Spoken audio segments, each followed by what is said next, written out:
final day of the Premier League season. All eyes are going to be on what promises to be an enthralling race to qualify for next season's Champions League. Yep, 5 teams are competing for 3 places, and 2 of them both face each other. Nottingham Forest host Chelsea, and Nuno Espirito Santo's side need to win to have any chance of playing Champions League football.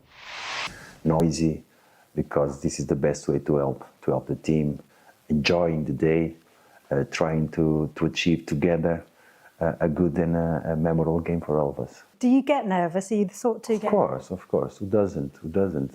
It's always that sense of anxiety before the game. It's normal, but it keeps you alert. Remind you of the permutation. So for Forest, they will qualify for the Champions League if they beat Chelsea and Newcastle or Aston Villa fail to win. As for Chelsea, they'll qualify for the Champions League if they beat Forest, but a point will be enough for them if Newcastle lose or Aston Villa fail to win. At this stage of the season, I think the pressure is for all the clubs that we are involved.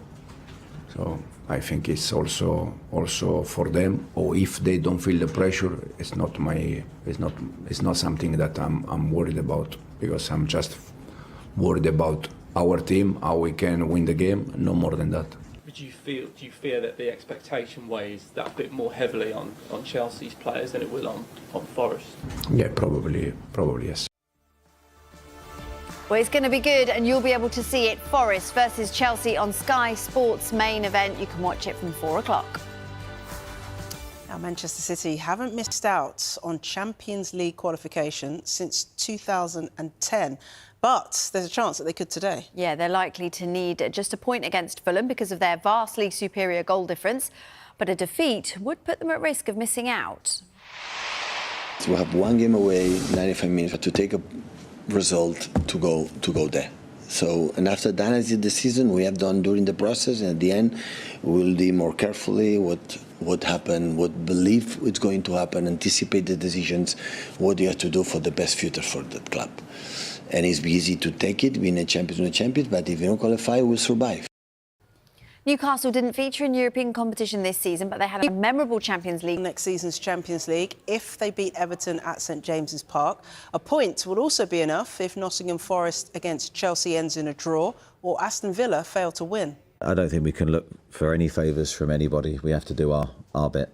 And that's purely going to be the only thing in our minds. There'll be no talk of other results or other teams. What will be in that respect. Afterwards we'll see and reflect, but for us we know what we have to do.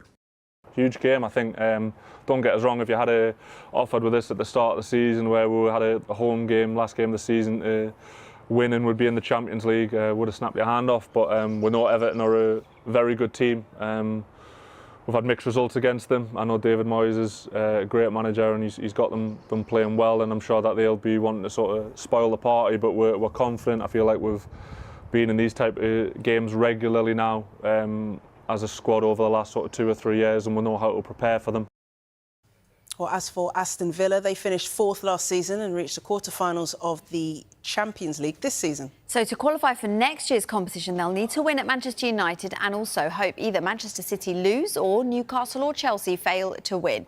A point will be enough if Newcastle lose against Everton. We are arriving in the moment, in the key moment, with the possibility to be there. Of course, it's not in our hands, but we did a really great effort to be here now, focusing the match on Sunday with chances to be there. We are very excited, motivated 100%.